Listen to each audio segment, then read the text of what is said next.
I've always seen myself as a member of a band. When I play with bands, I very much play in the band. I'm not a sort of Steve Gadd or a Buddy Rich or something. They are, they're in a book as drummers, and you book them for, that's how great they are. I'm not like that. I'm very much a band member. But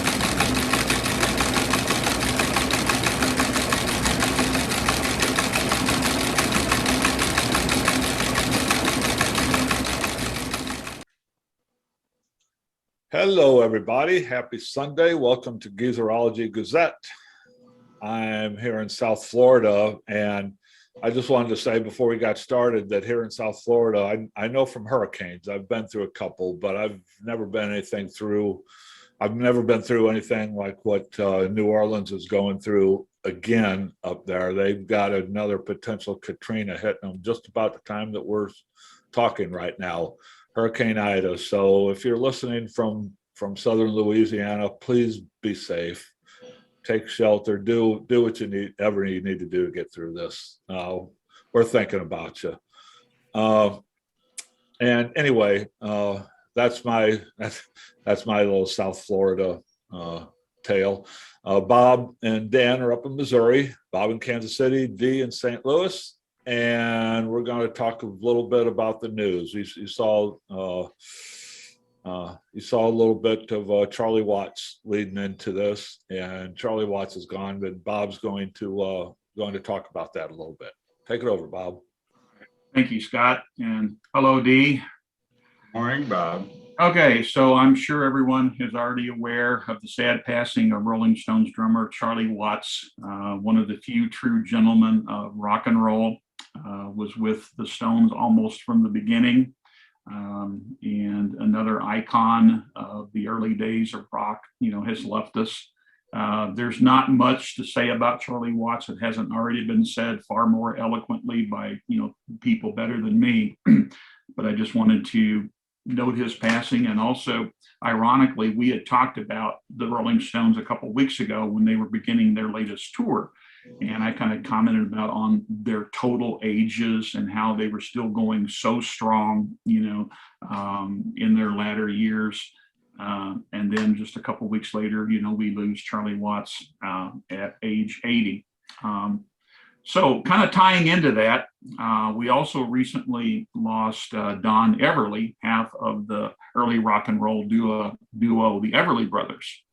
And Don Everly was a member of the inaugural class inducted into the Rock and Roll Hall of Fame back in 1986. And of those 11 musicians initially inducted, there's only one left alive right now, and that is none other than the killer, Jerry Lee Lewis, who's still with us at age 85. And that first class had 9 solo artists and the duo, the Everly Brothers. 3 of those were inducted posthumously. That was Buddy Holly, Sam Cooke, and Elvis Presley. 7 of the inductees who were alive at the time of the first induction, have since died.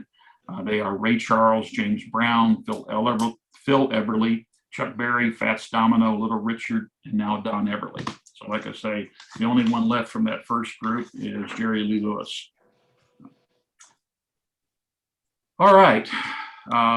Sadly, moving on with our passing of people from the classic days of rock and roll. Out on the road for 40 days, last night in Little Rock put me in a haze. Sweet, sweet Connie doing her act. She had the whole show, and that's a natural fact. So the opening verse to Grand Funk Railroad's #1 hit song, We're an American Band, immortalized Connie Hamzy as a rock and roll groupie. Hamzy, who died recently at the age of 66, began her groupie career in the 1960s as a teenager at Little Rock's Barton Coliseum, and then she continued that career on into the 1990s. I was determined to become a famous groupie, Hamzy said in a 2019 interview. I really was. After ending her groupie career, Hamzy then spent 12 years as a substitute teacher for the Little Rock School District. Her last public appearance was in June at a reception for the Play It Loud concert at Barton Coliseum exhibit in Little Rock.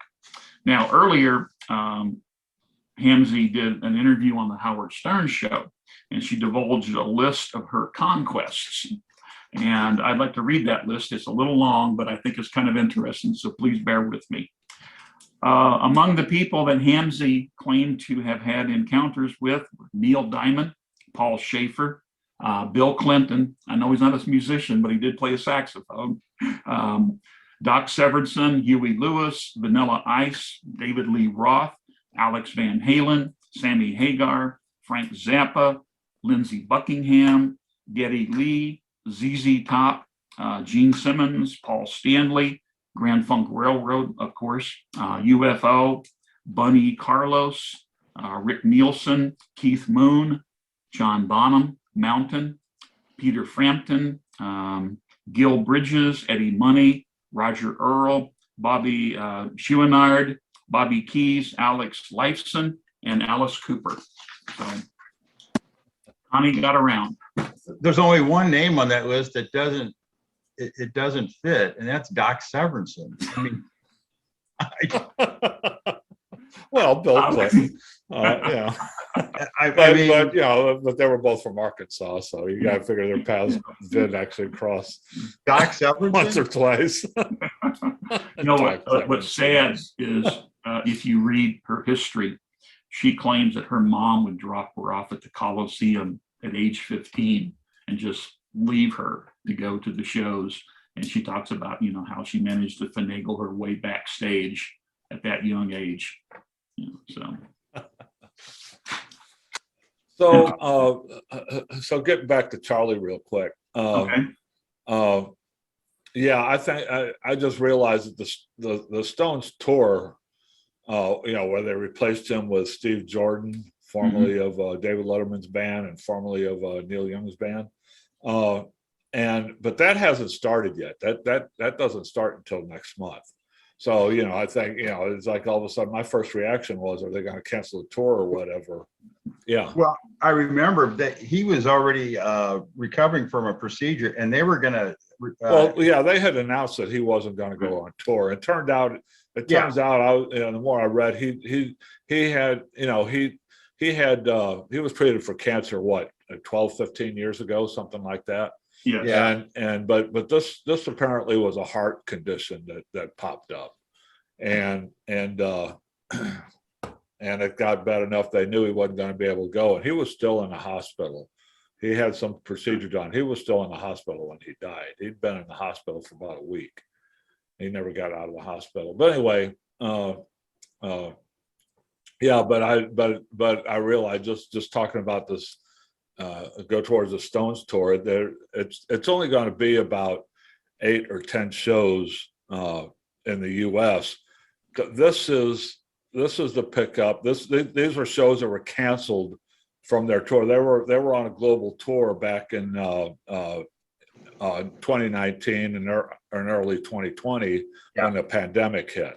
So what this is, they're just picking this back up again and finishing off the last leg of that tour that got canceled over a year ago now. Right. And the tour starts September 26th in St. Louis. Right. And then I think there are like 8 or 10 shows after that, all in the U.S. And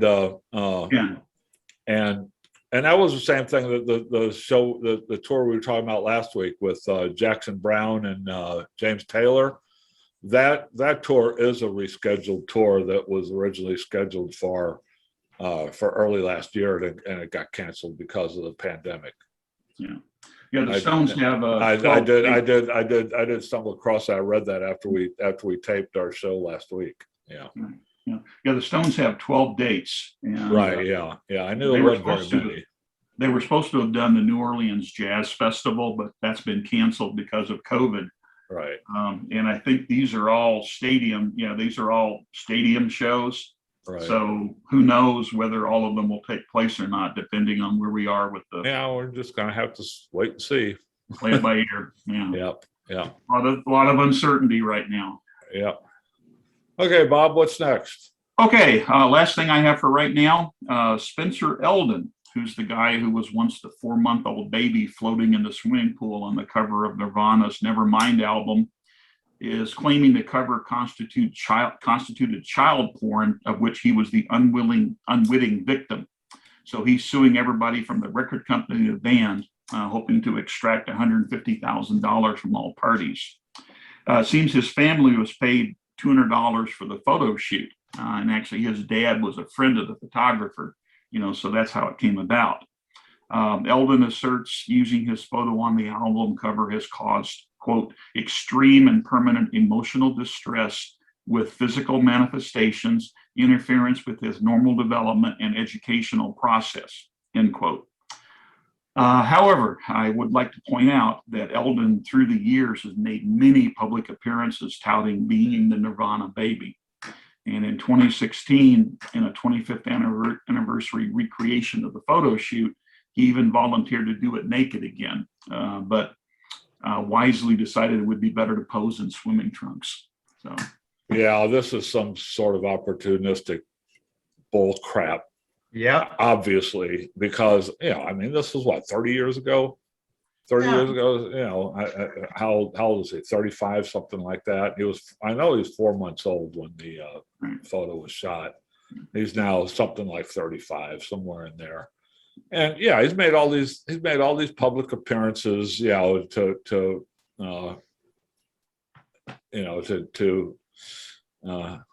take advantage of that he was that kid. And now all of a sudden he's suing for damages because it made him look like a sex worker when he's 5 months old. Give me a break. I'm not buying. As one wag put it, is this Mr. Smells Like Greed Spirit? Yeah. There you go. Yeah, that's goofy. Yeah. He might have. And he even I saw that one of he lists Dave Grohl, he lists Courtney Love, who is Kurt Cobain's widow. He lists the other guy who was in Nirvana, Chris Novoselic. Is that how you pronounce the name? But he also lists as he lists art director Robert Fisher, the photographer. But he also lists in the lawsuit original Nirvana drummer Chad Channing, who wasn't even in the band when this photo was shot and when this record was released. It sounds to me like just some shyster lawyer got a hold of him. Exactly. Let's try to milk it. I mean, and we'll throw enough mud against the wall and hope something sticks. Yeah, I would be very surprised if we ever heard about this thing again. My suspicion is that this thing is going to be tossed out of court as soon as they show up, and we'll probably never hear that. It won't be that big of a news story when this thing gets tossed. That, or when you consider the small amount of money that he's asking for, maybe they're hoping they'll just write him a check to make it go away, because it would be cheaper to write a check than it would be to pay all the legal fees. Yeah. I'm sure that's what his legal advice is. Oh, we can get something out of this. Cheaper to pay him off than it is to fight it. I saw that this guy, this guy, he was like a friend of his parents, and somehow, and he shot this photo just, nothing to do with Nirvana or anything like that. Just after the fact, after he shot this photo, that somebody in Nirvana's camp, their art department or the record label or somebody stumbled across this photo and actually bought it from him. Well, and then the other irony, the album cover has the baby in the water swimming after a dollar bill on a fish hook. Right. So it's supposed to be a commentary about, I guess, the lust for money or greed in society or something. So now this guy is turning around and suing for money. Right. Yeah. Yeah. Well, that's what he's saying now is child pornography, because it makes him out as a sex worker, because the little naked baby is grabbing for the money. That's what his argument is, to try to make this a child pornography case. It's crazy. Okay, enough said on that. All right, well, that's all I've got for right now. If somebody else wants to take over and throw in. Do you have anything? Just real quick, has to do with KISS rhythm guitarist Paul Stanley. Several days ago, he tested positive for COVID.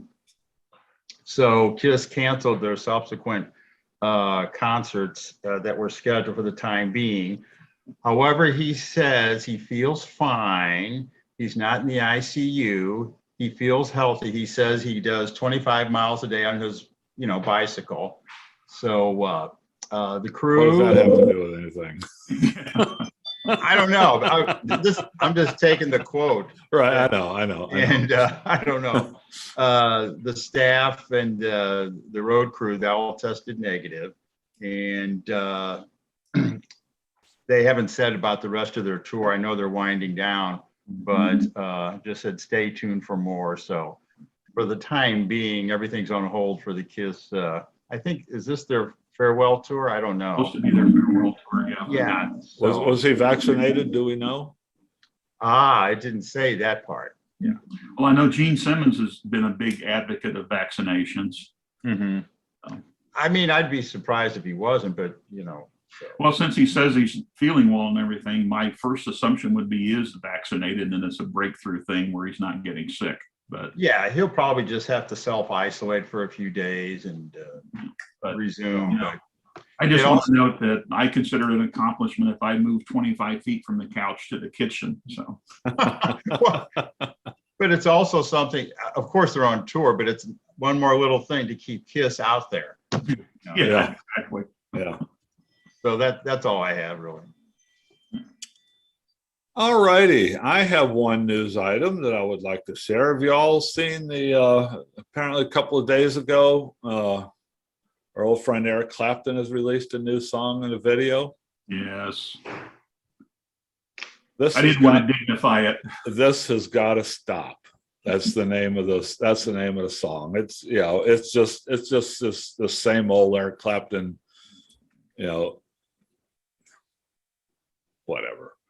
The line in the song is, "I can't take this BS any longer. It's gone far enough." This is about his protest against COVID lockdowns and vaccination mandates and mask mandates, and he's just rising up against it. It's just the same old xenophobic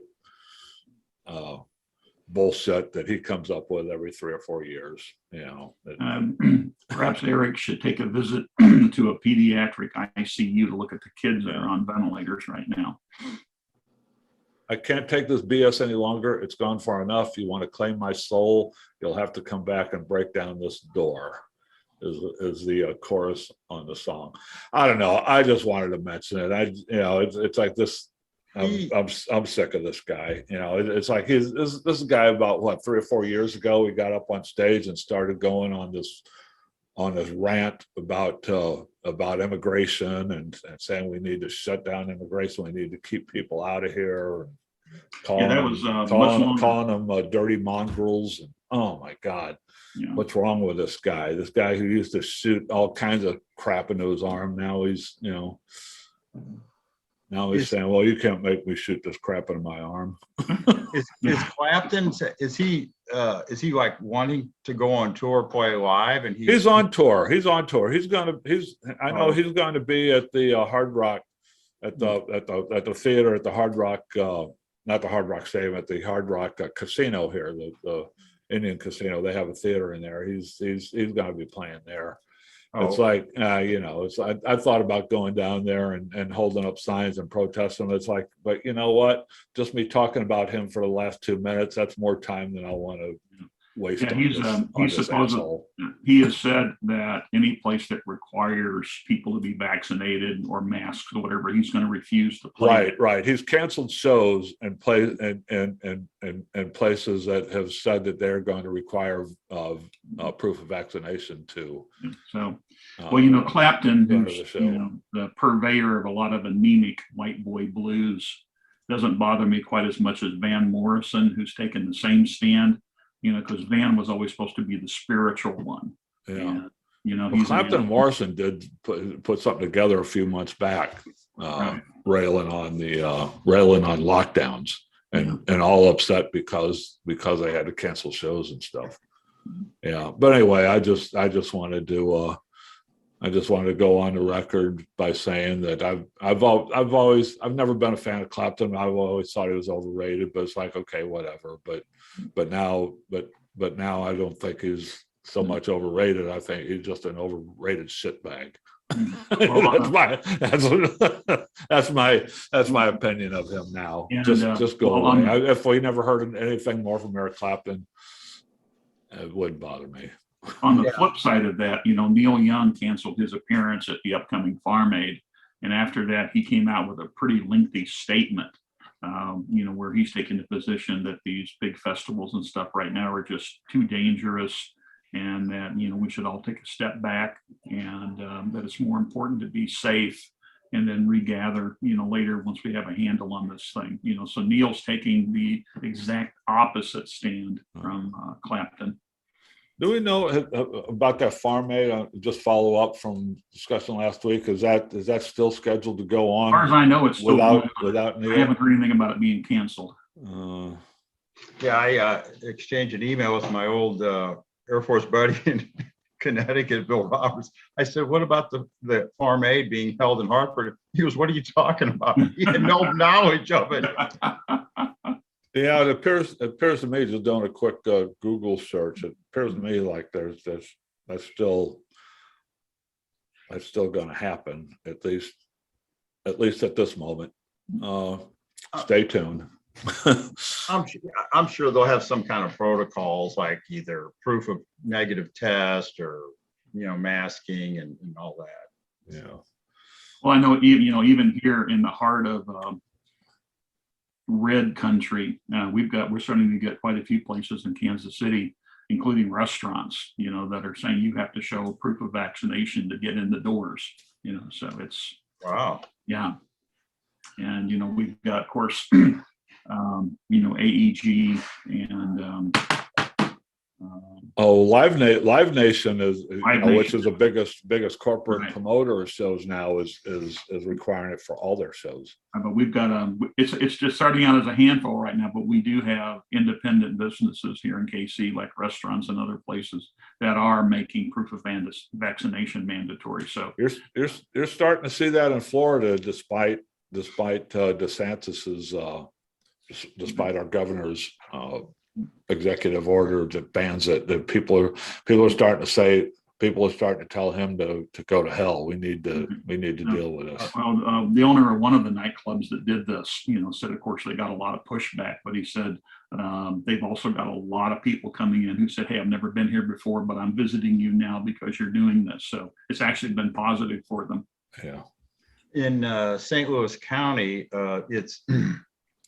they made it mandatory for all business, to wear masks. And earlier this morning, I went by a third generation bakery called Fedahars to get some cheese Danish. And one of them was in a nod to your group, Bob. I got one blackberry Danish. Of course, I've already. Dee's making a reference to Blackberry Smoke, who Bob is going to eat that a discussion of their newest album coming up on Wednesday. You're not going to eat that in front of us, are you? No, I already had it. Oh, okay. I wouldn't do that. No. Yeah, okay, good. Well, you are a gentleman and a scholar, and there are a damn few of us left. Thank you. Yes. Two things happened with the Beatles on this date and a few decades ago. First of all, on 29th of August, 1959, 62 years ago, a woman named Mona Best turned her large Victorian house into a new teen club called the Casbah Coffee Club.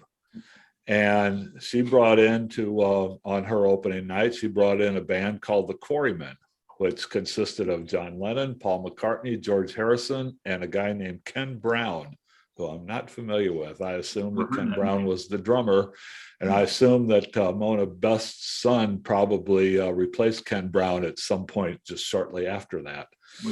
Anyway, that was the opening night of the Casbah Coffee Club in Liverpool, and it was the first of 7 straight Saturdays that the Quarrymen played there. The band shared one microphone connected to the house public address system. And then 7 years later, to the day, in 1966, the Beatles played their last concert before a paying audience at Candlestick Park. That was today, 55 years ago, was the last time the Beatles played before a paying audience. It wasn't the last time they played live. They played live a few years later in a rooftop concert, but that was a free concert. That wasn't a paying audience. Anyway, they played before a sold out crowd of 25,000 at Candlestick Park. Okay, Monday will be the 72nd anniversary of the day that Hank Williams recorded "I'm So Lonesome I Could Cry." He wrote the song originally intending that the words be spoken rather than sung, but he ended up singing them anyway, and it turned out to be a pretty good hit. Sold a few copies. It had some legs in the sung version. But the song about loneliness was largely inspired by his troubled relationship with his wife, Audrey Shepherd. So also on Monday, 49 years ago, John Lennon and Yoko Ono with the Elephants Memory Band played Madison Square Garden to raise money for the 1-to-1 charity. Stevie Wonder, Sha Na Na, and Roberta Flack also appeared at the event. And Lennon personally bought $60,000 worth of tickets to give to volunteer fundraisers. And the performance was later memorialized on the album Live in New York City. Did he buy those tickets because that was the only way to get people to come in because Yoko was going to sing? Probably not. Okay. Also on Monday is the 26th anniversary of the death of Sterling Morrison, who I think we mentioned last week it was his birthday.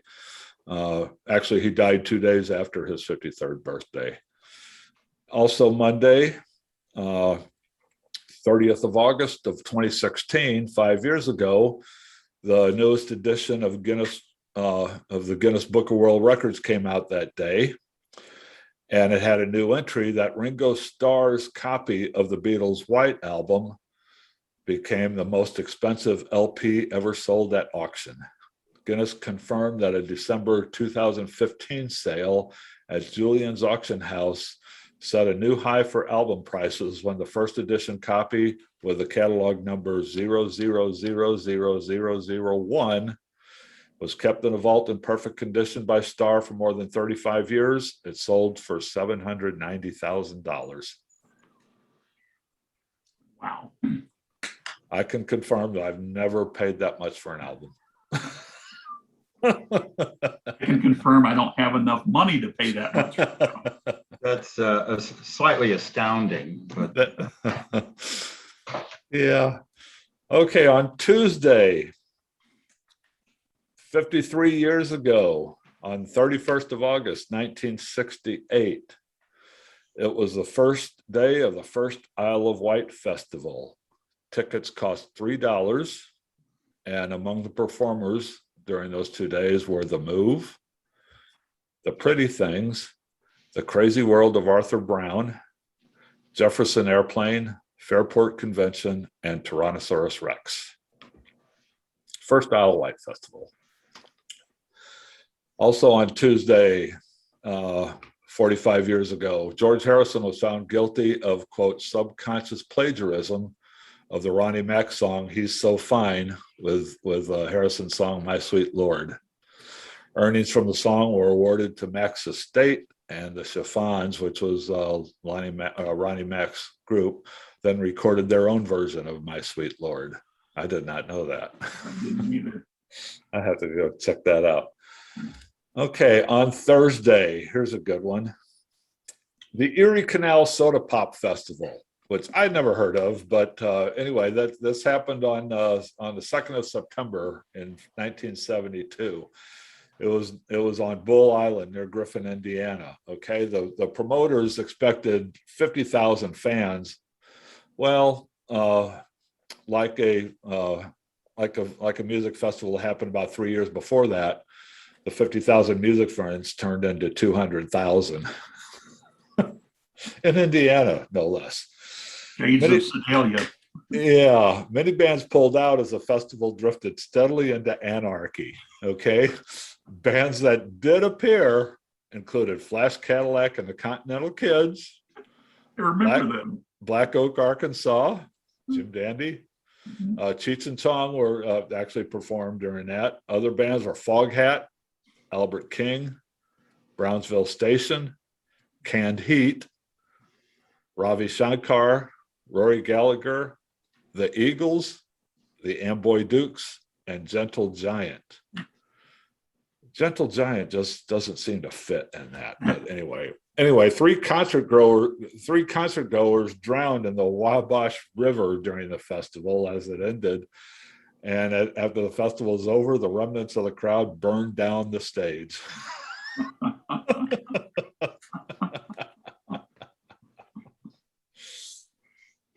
I'd never heard that story before. Had you? I have not either. Yeah. No, I at first I thought, you said, was it maybe in Cleveland? Because it's, right there by Lake Erie. And No. This is but the Erie no. Canal. It wasn't Lake Erie, it was the Erie Canal. It was a soda pop festival. It wasn't even a Jack Daniels whiskey festival. It was the Erie Canal Soda Pop Festival. But Cheech and Chong, Ravi Shankar, that's an odd stew right there. Yeah, Gentle Giant and the Amboy Dukes. Yeah. Okay, Thursday, 33rd anniversary of the beginning of the Human Rights Now tour, which is still considered the most ambitious rock tour in history. It visited 5 continents. This was the Amnesty International sponsored tour that included Sting, Bruce Springsteen, Peter Gabriel, Tracy Chapman, and Youssou N'Dour, among others. Thursday is the 32nd anniversary of Ozzy Osbourne being charged with threatening to kill his wife Sharon during a domestic dispute. Ozzy was released from jail on the condition that he immediately go into detox, and the case was later dropped when the couple decided to reconcile. Ozzy and Sharon having a little bit of fun. They're still continuing having their fun together. Okay, on Friday, the 3rd of September in 1970, 51 years ago, was when Alan Wilson, the guitarist and songwriter with Canned Heat, also known as Blind Owl, he was found dead at Bob Height's garden in Topanga Canyon in Los Angeles. Became a member of the 27 Club, did Alan Wilson. Wilson, it's a funny thing. Wilson was not the principal songwriter. He was, Bob Height was a principal songwriter. Bob Height was the principal singer and the frontman for the group, but Canned Heat's 2 most well-known songs that got the most mainstream success were both written and sung by Alan Wilson, Going Up the Country and On the Road Again. Yep, and it's funny. I mean, most people just know Canned Heat from that sound, from that guy singing. But that was both of those songs were not typical of Canned Heat's sound at all. No, when I saw them live many years ago, many years ago, they were the feature act, and I think it might have been the Amboy Dukes before that. But I was there to hear Going Up the Country? Going Up the Country, and then, of course, the Boogie song. But Bob Height, he was a big presence on stage. He's a real barrel of a guy. Mm-hmm. And they put on a good show, but they got really bluesy, a lot of blues harp. But right. I went to hear going Up the Country, and that was like their encore. Yeah. So, 51 years ago Friday, 3rd of September 1970, Arthur Brown, the aforementioned Arthur Brown. Remember him? Remember the song Fire? Mhm. Crazy World of Arthur Brown? Well, on the 3rd of September 1970, he was arrested at the Palermo Pop Festival in Italy after he set fire to his helmet and stripped naked during his performance of his hit song Fire. He spent 4 days in solitary confinement before he was released from the Italian prison. I've seen videos of this guy. He was crazy. He was crazy. We all only remember him from that one hit song. Yeah. But I've seen videos of him on YouTube, and he was nuts. Friday is the 46th anniversary of an all-star jam session that took place at a party in Los Angeles for actor Peter Sellers' 50th birthday. Listen to this lineup. Who all played in this band that called themselves the Trading Faces. Okay, Bill Wyman was on bass. 3 guitar players: Ronnie Wood, Jesse Ed Davis, and Danny Korchmar. On organ was Keith Moon. Joe Cocker was the singer. Nigel Olsson played the drums, and there were 2 saxophone players, David Bowie and Bobby Keys. Wow. That's a heck of a jam session. A fairly desperate lineup, but but a powerhouse lineup. Friday is the 4th anniversary of the death of Walter Becker of Steely Dan. He died of a heart attack on 3rd of September 2017. And on Saturday, 4th of September, which is my sister's birthday, I need to get her card in the mail tomorrow. Anyway, next Saturday is the 6th anniversary of an article in the New York Daily News in which Keith Richards said that rap music was for, quote, tone deaf people. He got a bit of blowback from that, but he went on to say that all they need is a drum beat and somebody yelling over it, and they're happy. There's an enormous market for people who can't tell one note from another. Let him have it, Keith. Well, as we all know, Keith has no filter. He got a bit of blowback for that, but okay, birthdays. Today would have been the 63rd birthday of our old friend Michael Jackson. Monday would have been the 86th birthday of John Phillips, who died of heart failure at age 65 after a rather eventful life. On Tuesday will be the 77th birthday of album cover designer Roger Dean, who has designed covers for Yes, Atomic Rooster, Uriah Heep, Gentle Giant, Green Slade, Steve Howe, Asia, and others. Also Tuesday, the 76th birthday of the aforementioned Van Morrison.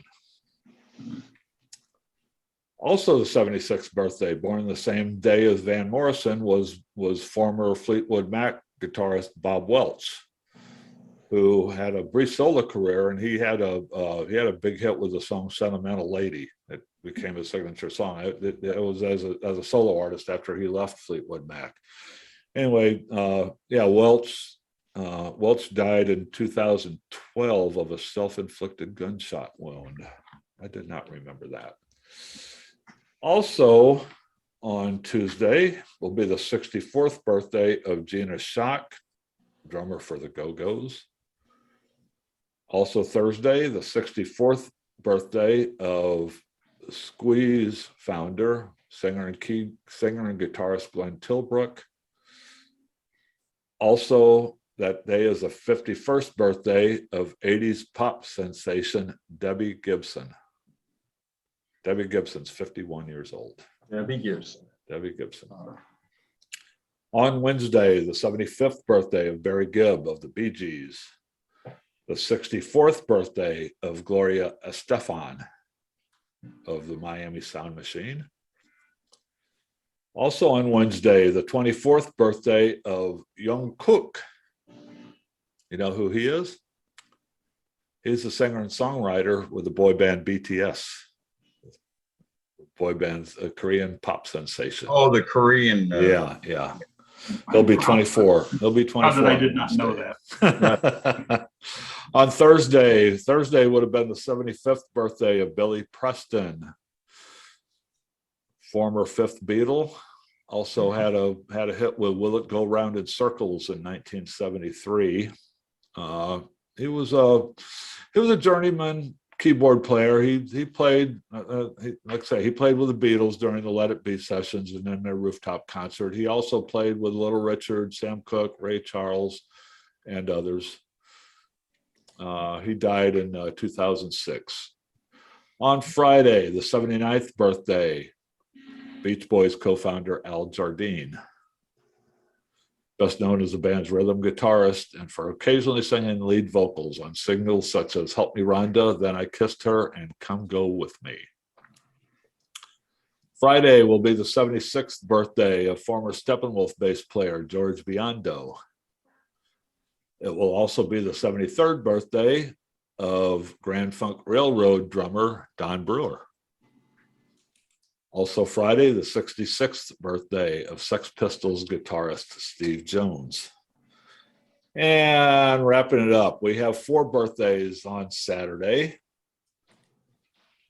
76 years old on Saturday, American drummer, banjo player, guitarist, singer-songwriter Gene Parsons, who was a member of the Byrds and the Flying Burrito Brothers. Also on Saturday, the 70th birthday of Pretenders drummer Martin Chambers. He was one of the few Pretenders who survived between the Pretenders' second and third albums, as you remember. I think Martin Chambers and Chrissie Hynde were the only ones that, between the Pretenders' second album and the Learning to Crawl, that didn't die. Saturday will be the 46th birthday of UK music producer Mark Ronson. Pretty prolific guy. He's produced albums by Christina Aguilera, Amy Winehouse, Adele, Lady Gaga, Bruno Mars, and Miley Cyrus.